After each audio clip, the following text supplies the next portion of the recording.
Bonjour mes bien-aimés, soyez bénis dans le puissant et glorieux nom de notre Seigneur Jésus-Christ, le Dieu Tout-Puissant. Nous sommes aujourd'hui nous sommes le mercredi 29 juin 2022. Le Seigneur Jésus-Christ est bon, il est vivant et il est au contrôle dans la vie de chaque personne qui m'écoute ce matin. Je ne sais pas quelle heure il est chez toi, chez moi il est midi. Je suis en pause déjeuner. Et je remercie toutes les personnes qui sont là. Je ne vois pas vraiment qui est là. C'est bizarre mon écran. Voilà. Merci pour les personnes qui sont là. Merci de me faire un signe comme quoi tu es là. J'aimerais dire bonjour à quelqu'un ce soir. J'aimerais dire bonjour à quelqu'un ce midi. Est-ce que tu peux te manifester? Est-ce que je peux lire un commentaire? Je n'ai pas d'écran témoin, donc je compte sur toi afin de savoir si je suis connectée ou pas. J'ai envie d'avoir un feedback, que quelqu'un me fasse un petit signe pour que je sache si je suis en direct ou pas parce que je n'ai pas d'écran témoin. Que quelqu'un me fasse un signe, s'il vous plaît. J'attends un signe. Ah, bonjour Solange, bonjour Angèle, bonjour, soyez bénis dans le puissant et glorieux nom de Jésus-Christ. Bonjour la fille du roi. Ok, vous êtes là, je compte sur vous. Je compte sur vous afin d'être rassurée que je suis toujours connectée. Hein. Je vois Marie-France qui est là, je vois Obirita, je vois Jade la Perle, je vois Ruth Tekti, je vois Tania, je vois Raïssa. Vous êtes nombreuses, mes bien-aimées. Soyez bénis, soyez bénis, soyez bénis. Et j'espère que tu es en jeûne, parce que moi aussi je jeûne comme toi. D'accord? Moi aussi je suis en train de jeûner. Tu n'es pas seule à jeûner. Je suis en train de jeûner aussi. Et je suis venue t'exhorter. Il faut jeûner, ma sœur. Ne te fatigue pas. Dieu va faire.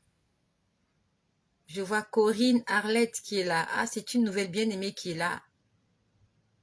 Ah, vous êtes nombreuses, mes sœurs. Je vois Charlize. Je vois Ornisha. Je vois, vous êtes nombreuses. Que le Seigneur vous fasse beaucoup de bien. Je vois Tania. Ah, Corinne Arlette Louembe. Soyez bénis, ma famille, et surtout, soyez des évangélistes là où vous êtes. Partage ce message. Bonsoir à Delquin qui est là, Delquin Marius. Ah, vous êtes nombreuses, Gisèle Kofi. Oh là là, que le Seigneur vous fasse tous du bien.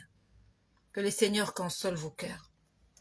Que Jésus-Christ, le Dieu de tous les esprits, soit au contrôle dans nos vies. Ce que je vais te dire aujourd'hui, je l'ai vécu cette nuit. Et je suis venue t'en parler pour te fortifier et pour te dire que Jésus-Christ combat à ta place. Même quand tu dors, tu es là dans ton lit, tu dors. Le Seigneur prend le contrôle. C'est pour ça que chaque matin quand tu te réveilles, au-delà de tous les problèmes que tu as, dis merci à Jésus. Parce que si tu te réveilles le matin, c'est parce qu'il a pris soin de toi. Au-delà de tous les problèmes que nous avons, des problèmes d'emploi, des problèmes de chômage, des problèmes de stérilité, des problèmes de blocage, des problèmes de santé, le matin quand tu te réveilles, dis merci à Jésus. Cette nuit, j'ai fait un songe. Premièrement, je vais t'expliquer le songe que j'ai fait. Et deuxièmement, je vais t'expliquer ce que ce songe signifie. Parce que lorsque je me suis réveillée, le Seigneur m'a expliqué ce que mon songe signifiait. Par ce partage, j'aimerais te dire que Dieu te parle quand tu dors. Tous les rêves que tu fais, tous les songes que tu fais, ça signifie quelque chose. Dans Job 33, on dit que Dieu nous parle tantôt d'une manière, tantôt d'une autre, sauf que nous ne faisons pas attention. Une fois, j'aimerais te dire, non, mais c'était un simple rêve. Non, ce n'est pas un simple rêve. Le rêve n'est jamais simple. Si Dieu a créé le rêve, c'est parce que le rêve est important dans la vie d'une personne. Et si tu ne rêves pas, ce n'est pas normal. Un être humain doit rêver. Moi, j'ai des chiens chez moi à la maison. Et les chiens rêvent. Parce qu'il arrive souvent des moments où le chien est endormi, mais je peux le voir faire des mouvements. Il fait comme s'il était en train de courir. Même les chiens rêvent. Sauf qu'ils ne peuvent pas expliquer le rêve, parce que ce sont des animaux. Le Seigneur te parle en songe. Le problème est que le matin, quand tu te réveilles, tu ne cherches même pas à savoir ce que Dieu t'a dit. Et même quand tu te rappelles de ce que tu as dit, de ce qu'il t'a montré, tu n'as rien compris, tu ne lui demandes même pas de t'expliquer. Et souvent, tu as compris, mais tu laisses passer. Combien de gens aujourd'hui regrettent parce qu'il y avait une nuit où Dieu leur avait montré que cette situation-là allait arriver. Mais ils ont négligé. Et aujourd'hui, le malheur est arrivé, le pire est arrivé. Et c'est à ce moment-là qu'on se rappelle, « Ah, mais j'avais fait un songe. » Oui, tu avais fait un songe. Et qu'en as-tu fait après? Quelle a été ta réaction? Quelle a été ta décision après avoir fait ce songe-là? Si tu rêves la mort, le matin quand tu te réveilles, n'aie pas peur. Chasse l'esprit de mort. Si tu rêves la maladie, si tu rêves une morsure de serpent, si tu rêves quelque chose qui n'est pas normal, le matin quand tu te réveilles, prends autorité, prie, chasse, détruis, renverse les œuvres des ténèbres. N'attends pas le diagnostic des médecins pour te rappeler que ce jour-là, tu avais rêvé qu'on était venu te mordre par un serpent à cet endroit-là qu'on est en train de vouloir imputer. Le Seigneur t'a toujours averti. Dieu nous avertit toujours.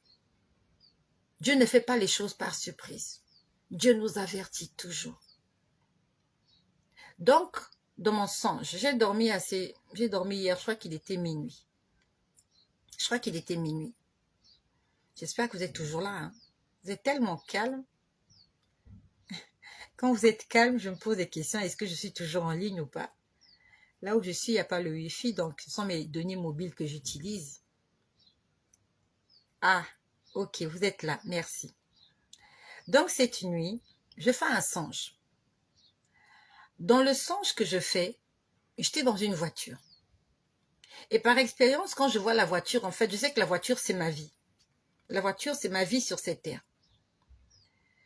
Et tout ce que nous faisons, tout ce que nous rêvons, a une signification. Lorsque tu rêves que tu es dans ta voiture, en fait, c'est ton âme. Toi qui es à l'intérieur de ta voiture, c'est ton âme. Et la voiture, c'est ton corps. Parce que c'est grâce au corps que nous pouvons nous déplacer sur la terre. Donc, je rêve que je suis dans une voiture. Et j'étais dans un pays, quelque part en Afrique. Tous ces détails-là signifient quelque chose. Et je vais t'expliquer ce que ça signifie. Je me retrouve dans un pays, plus précisément dans une ville d'Afrique centrale. Et j'étais en train de rouler, c'est pas moi qui étais au volant. Des gens étaient en train, quelqu'un qui conduisait, et moi j'étais, j'étais derrière, ou j'étais à côté, je sais plus, mais j'étais dans la voiture. On était en train de me conduire. On arrive quelque part, dans un quartier. Le Seigneur m'a même donné le nom du quartier. Je connais le pays, je connais la ville, je connais le nom du quartier. On était en train de me conduire dans cet endroit-là. Ça, c'est d'abord en songe. J'arrive dans cet endroit, on me demande de descendre de la voiture. Lorsque je descends de la voiture, les gens étaient en train de me guider en fait. On était en train de me guider. Je descends de la voiture. Il y a des gens qui étaient avec moi dans la voiture qui m'ont guidé vers une dame dans un bureau. J'arrive en face de cette dame-là. Elle était assise derrière son bureau. Et elle m'a dit qu'on devait me couper l'électricité. J'ai dit, mais pourquoi voulez-vous couper mon électricité? Elle me dit, non, tu dois l'électricité. Elle me dit, tu dois l'électricité, donc tu n'as pas le droit d'avoir la lumière chez toi. J'ai dit, mais j'ai payé mes factures d'électricité. Je lui ai dit, j'ai payé mes factures d'électricité. C'est vrai que je dois encore la compagnie d'électricité, mais le montant que je leur dois ne leur permet pas de couper l'électricité chez moi. Ce que je te dis, ça se passe en songe. C'est une femme qui réclame que je n'ai pas le droit d'avoir l'électricité chez moi. Et tous ces détails signifient quelque chose. Le Seigneur m'a expliqué tous les détails de fond en comble. Il a commencé à me l'expliquer ce matin quand je me suis réveillée à la maison. Et il a terminé quand j'étais en route pour aller travailler. J'étais en train de rouler, le Seigneur m'a expliqué ce que signifiait cette facture d'électricité qu'ils étaient en train de me réclamer. Je sais que je dois encore de l'argent, mais l'argent que je leur dois ne leur donne pas l'autorisation de venir couper le courant chez moi. Et ils sont venus réclamer ça la nuit. Ce n'est pas une vraie facture d'électricité qu'il réclame. J'aimerais te dire que tout ce que tu vois en songe a une signification. Ne sous-estime pas tes intuitions et tes rêves. Ne sous-estime pas tes songes. Dieu te parle, mon ami. Donc, lorsque je me suis défendue auprès de cette femme-là, je lui ai dit que c'est vrai que je dois l'électricité, mais le montant que je dois ne vous donne pas l'autorisation de venir couper le courant chez moi. Et j'avais dit vrai. J'avais dit vrai. Parce que dans la vie de tous les jours, dans la vie courante, j'ai payé ma facture d'électricité en ce mois de juin. Je ne l'ai pas payée en totalité. Je dois un peu d'argent. Et cette dette-là ne leur donne pas l'autorisation de venir couper l'électricité chez moi. Parce que je me rappelle quand je suis allée payer ma facture en début du mois de juin, j'ai demandé à la caissière quel est le montant qui m'autorisait, comment je peux dire, quel est le montant que je ne pouvais pas dépasser pour qu'eux, ils ne viennent pas couper l'électricité chez moi. Elle m'a donné le montant. Et j'ai même laissé moins.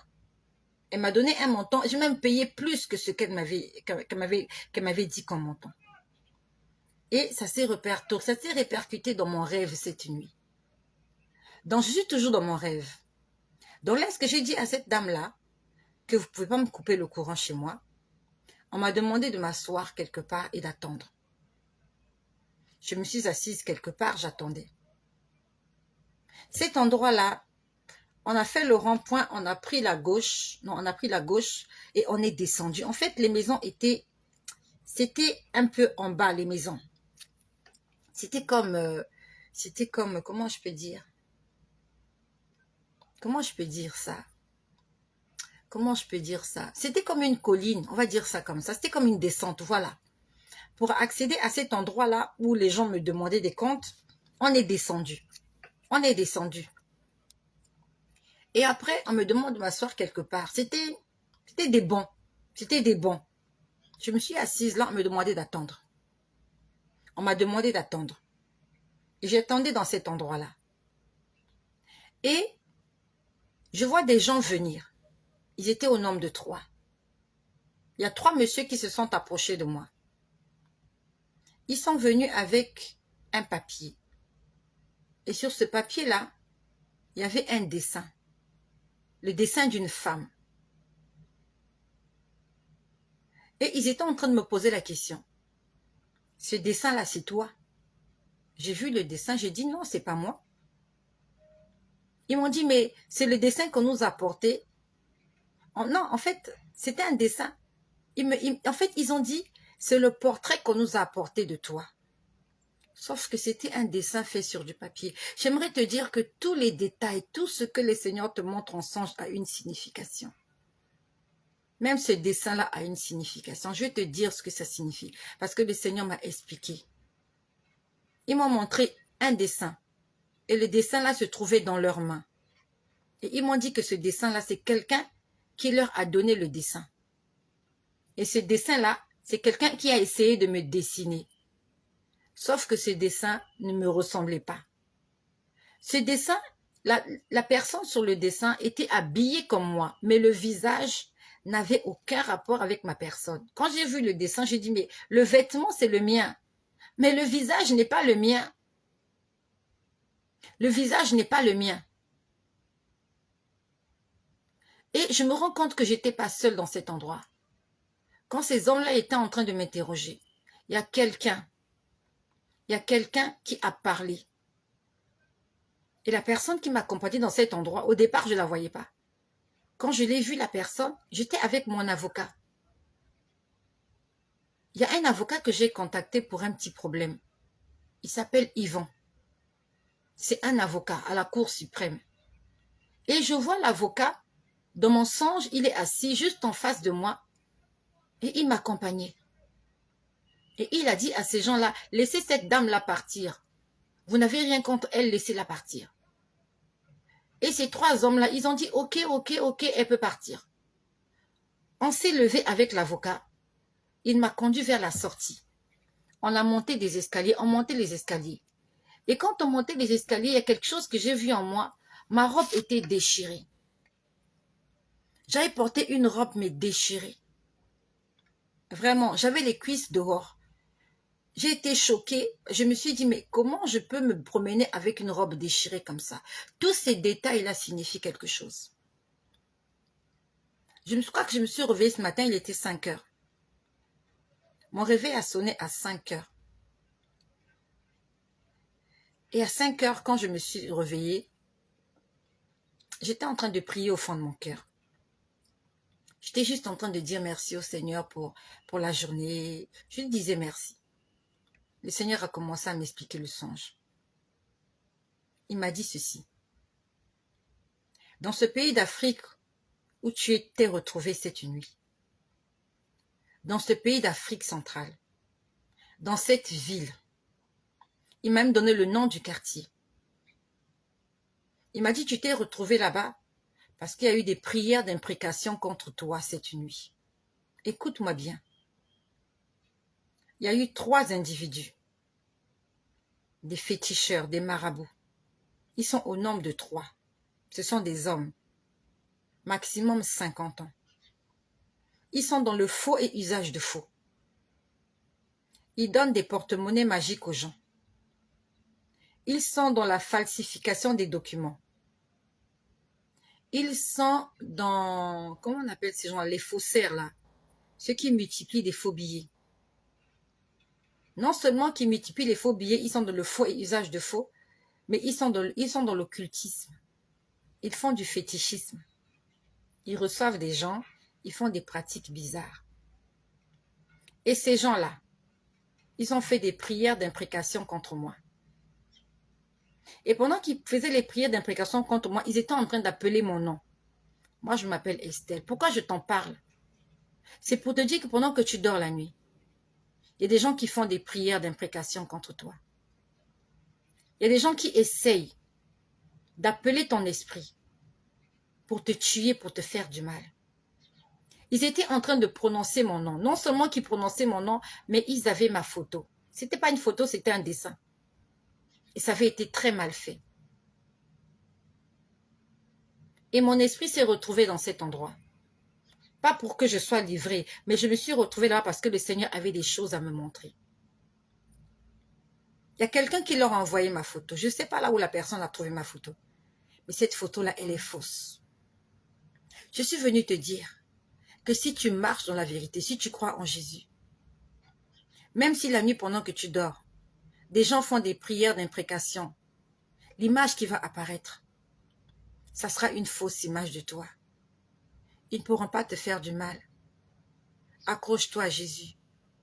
Ce que je t'ai dit, c'est la vérité. Je l'ai vécu cette nuit. Pour moi, c'était juste un songe.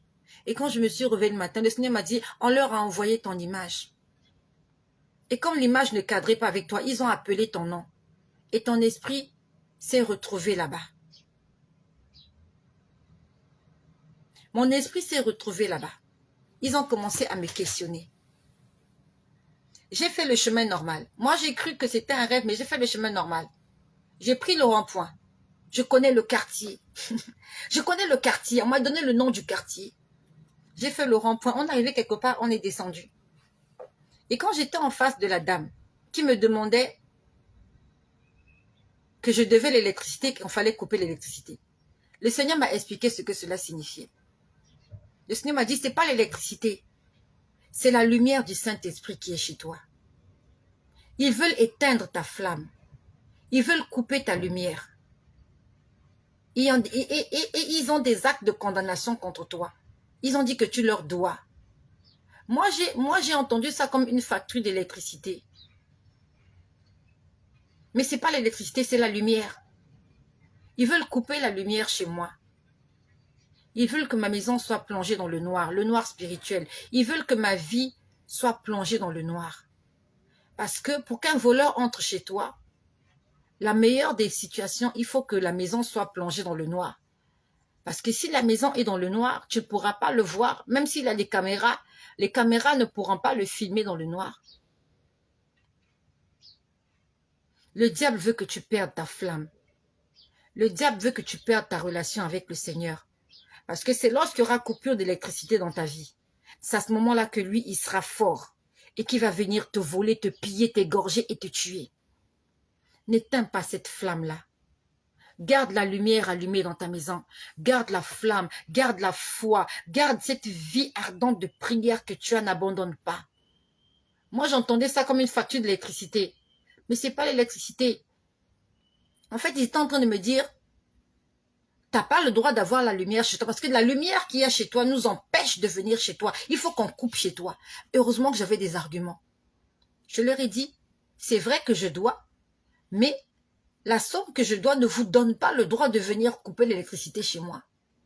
Est-ce qu'aujourd'hui, il y a quelque chose qui peut défendre ta cause en face de ces gens-là qui veulent te faire du mal? Est-ce que tu as des arguments? Est-ce que tu as des arguments à avancer pour défendre ta cause? Non seulement auprès du Seigneur, mais aussi auprès de tes adversaires. Ils veulent éteindre ta lumière, ils vont rendre tes enfants malades, ils vont troubler ton foyer, ils vont faire des choses pour que tu arrêtes de prier. Et c'est quand tu arrêteras de prier que tu auras ouvert une brèche à l'ennemi. Il va entrer calmement, il va venir s'aimer la pagaille dans ta maison. Ce que je te dis, c'est quelque chose que le Seigneur m'a enseigné ce matin. Garde ta flamme allumée. Garde ta flamme allumée. N'arrête pas de prier. Même si tu n'as rien à manger aujourd'hui. Même si tes enfants sont toujours malades. Même si les problèmes n'ont pas encore trouvé leur solution. N'arrête pas de prier. Le diable veut que tu cesses de prier. Parce que tant que tu pries, il ne pourra pas venir chez toi. Tant que tu gardes cette flamme, cette ferveur-là pour les choses de Dieu, Satan n'aura pas accès à ta maison. Et qu'est-ce qu'ils ont fait? Ils m'ont appelé parce qu'ils ne peuvent pas entrer chez moi. Ils ne peuvent pas venir chez moi. Ils ont appelé mon esprit. Et je me suis retrouvée dans là où ils font le fétichisme là-bas. J'étais assise et j'étais pas seule. J'ai vu que j'étais accompagnée de mon avocat. Mon avocat, il est là. Il travaille là. Il fait des plaidoiries à la cour d'appel. Moi, je l'ai vu comme mon avocat physique, mais ce n'était pas mon avocat physique. J'étais accompagnée par celui-là qui est mon avocat auprès du Père. Je n'étais pas allée seule dans cet endroit. Lorsqu'ils ont appelé mon nom cette nuit, mon esprit est parti. Je n'étais pas seule, j'étais accompagnée de l'ange de l'Éternel. Car c'est lui qui campe autour de ceux qui le craignent afin de les arracher du danger. Moi, j'ai vu cet homme comme mon avocat. Mon avocat, il s'appelle Yvan. Il s'appelle Yvan. Mon avocat s'appelle Monsieur Yvan. Mais dans mon songe, j'étais avec lui. Le Seigneur m'a montré son visage. En fait, dans son visage, en fait, Dieu voulait me révéler quelque chose, que ce n'est pas ton avocat physique. Tu étais avec ton avocat qui est assis auprès du Père et qui intercède nuit et jour en ta faveur. Et quand mon avocat était là, ils m'ont demandé de partir. Parce que mon avocat a parlé. Ils étaient trois hommes et une femme. Cette nuit, ils m'ont convoqué dans le monde spirituel pour me faire du mal. Mais le Seigneur Jésus-Christ m'a sauvé cette nuit. Combien de personnes comme ça sur la terre, ils ont eu des invitations la nuit. On a appelé leur esprit quelque part. Et leur esprit s'est retrouvé là-bas. Mais ils se sont retrouvés seuls et sans force, sans puissance. Et ils ont été capturés par leurs ennemis. Combien de personnes le matin, quand ils sont réveillés, ils ont fait des crises cardiaques. Ils ont fait des AVC. Et certains même sont décédés. Ce matin, si tu t'es réveillé, j'aimerais te dire que tu as un avocat auprès du Père et c'est lui qui intercède pour toi. Je suis venu t'exhorter. Suivons cet homme-là. Suivons Jésus-Christ. Aujourd'hui, mes enfants ont encore une mère parce que Jésus-Christ est au contrôle. Si mon avocat n'était pas là, peut-être que j'allais rester dans cet endroit. Ce matin, 29, mon corps serait allongé sur mon lit. Je serais peut-être dans le coma ou peut-être à la morgue. Mais mon esprit allait se retrouver dans cet endroit où je me suis retrouvée la nuit, avec ces trois hommes et cette femme-là qui essayaient de me condamner. Oh, Jésus-Christ est bon, j'ai envie de chanter. Je ne vais pas chanter. Je ne vais pas chanter parce que tu as besoin d'écouter cette vidéo-là de A à Z. Mon avocat, il était là, il était calme, il était en costume. Il était calme. Ils sont venus avec un dessin, pas avec ma photo. Ils sont venus avec un dessin. Dis-moi, est-ce que tu peux reconnaître quelqu'un sur un dessin? Si tu demandes à ta fille de faire le dessin de sa maîtresse, est-ce que tu peux reconnaître le visage de sa maîtresse sur le dessin? Et c'est un petit enfant qui a fait ce dessin-là. C'était un dessin très mal fait. Ça ne me ressemblait pas. Ils ont essayé de mettre mon vêtement. J'ai souvent l'habitude de mettre ce pull-là autour de mon cou. La seule chose que j'ai retenue, la seule chose que j'ai reconnue sur ce dessin, c'est cette écharpe-là que j'ai l'habitude de mettre sur mon cou. Et le dessin, sur le dessin, j'ai vu une femme avec une écharpe autour du cou. Et j'avais cette écharpe-là hier. Pour ceux qui ont suivi la vidéo d'hier, j'avais cette écharpe-là hier. Peut-être pas autour du cou, mais je l'avais comme ça. Si vous allez voir la vidéo d'hier, j'avais l'écharpe là. Je l'avais mise comme ça. Et la scène s'est passée hier. Ils ont pris mon image d'hier avec l'écharpe. Et ils ont demandé à un petit enfant de faire le dessin. Et ils ont utilisé ce dessin-là pour me faire de la peine. Je suis venue dire que Jésus-Christ est Dieu. Je me fiche de qui ne croit pas en cela. Je m'en fous de qui ne croit pas en Jésus. Moi, je crois en Jésus. Et je vais servir ce Dieu-là jusqu'à la fin de mes jours. Quand on a quitté cet endroit-là, l'avocat m'a demandé de sortir. J'étais devant, l'avocat était derrière. J'ai pu voir que la robe que j'avais, elle était déchirée. J'ai posé la question au Seigneur, pourquoi ma robe est déchirée? Le Seigneur me dit, parce que tu es en train de combattre. Et quand quelqu'un combat, ses vêtements se déchirent. Mes vêtements sont déchirés parce que je suis en train de combattre mes ennemis. Il m'a dit, tu es en plein combat. N'arrête pas de prier.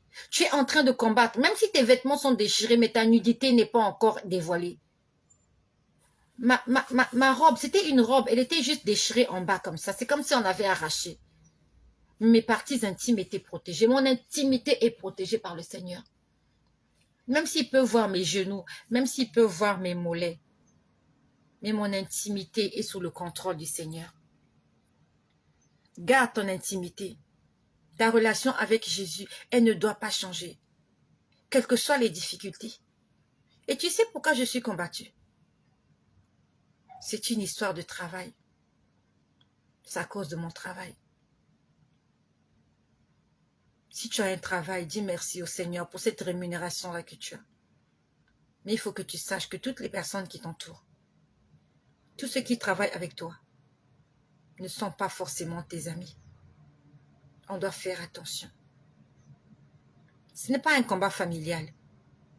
Ce n'est pas un combat qui vient de ma belle famille. C'est un combat professionnel. Le Seigneur m'a dit, tu es en pleine bataille. Il m'a dit, je te donne la force. Je suis en train de te donner la force de combattre cela. Il m'a dit, je t'ai donné la force. Tu as la force. Tu as la force et tu vas combattre. Non seulement tu vas combattre, tu vas gagner. Parce que je suis à tes côtés. Ne t'engage pas dans une bataille si Dieu n'est pas avec toi. Ne t'engage pas dans un business, dans une entreprise, si Dieu ne t'accompagne pas. Mais si Dieu t'accompagne, quelles que soient les difficultés, même s'ils ont déchiré ta robe dans la nuit, le Seigneur Jésus-Christ te donnera la victoire sur tes ennemis. Ils ont appelé mon esprit cette nuit. J'étais juste en train de dormir. Je dormais calmement. Mon esprit s'est retrouvé quelque part, en Afrique centrale, dans une ville, dans un quartier. Ils m'ont fait entrer dans une maison. Ils ont commencé à me condamner. Mais gloire soit rendue à Jésus-Christ. Mon avocat était là avec moi. Je n'étais pas allée seule. Et grâce à mon avocat, j'ai pu sortir de cet endroit. Gloire à Jésus. J'ai vraiment envie de chanter. J'ai vraiment envie de rendre gloire au Seigneur. S'il te plaît, continue de prier. Continue de prier, n'arrête pas. Si les choses ne marchent pas, prie. Elles deviennent encore plus compliquées, prie. Prie. Il veut éteindre ta flamme. Il veut éteindre ta lumière. Ils veulent que tu perdes la foi. que tu arrêtes de prier, que tu commences à pleurer. Au lieu de prier, que tu te mettes à pleurer. Ne pleure pas. Tu es encore vivante ce matin. Tu es encore vivante ce matin. Et si le Seigneur t'a réveillé ce matin, c'est parce qu'il a quelque chose à faire avec toi. N'abandonne pas de prier. Tu cherches du travail, c'est compliqué, continue de prier. Dépose des demandes d'emploi, dépose des CV et continue de prier, continue de jeûner. Un jour viendra, comme Zacharie, pendant que tu es en train d'exercer ton ministère, pendant que tu es en train de servir le Seigneur, tu vas recevoir un coup de fil. On va t'appeler. Il y aura un tirage au sort, comme pour Zacharie. Et tu seras appelé quelque part, pour la gloire de Jésus. Parce que tu dois donner naissance à Jean-Baptiste. Tu dois donner naissance à quelque chose. Tu dois enfanter quelque chose, ta bénédiction. Il y a quelque chose que tu dois enfanter cette année. N'arrête pas de servir le Seigneur. N'arrête pas de le servir. Je ne sais pas comment va se terminer cette journée. Mais je sais que cette journée est bénie de Dieu. Si le Seigneur a combattu pour moi la nuit quand je dors, à quand même plus forte raison lorsque je suis éveillée. Je suis venue déclarer devant les hommes, devant la nature tout entière, devant le monde entier. Je suis venue faire une déclaration solennelle qui vient droit de mon cœur. Personne ne m'a forcé de le faire. Je l'ai fait de ma propre volonté. Je l'ai fait de ma propre volonté. J'ai pris la décision de servir Jésus-Christ. Et je vais le servir, quelles que soient les difficultés. Parce que je sais qu'il n'a pas menti. Le Dieu que je prie n'est pas un menteur. Tout ce qu'il m'a promis va se réaliser. Je suis venue déclarer que Jésus-Christ est le Dieu Tout-Puissant et que c'est lui qui mérite la gloire, la louange, l'adoration, l'excellence, les acclamations, les actions de grâce. Il s'appelle Jésus-Christ. Soyez bénis et que Jésus-Christ prenne le contrôle dans vos vies. Amen.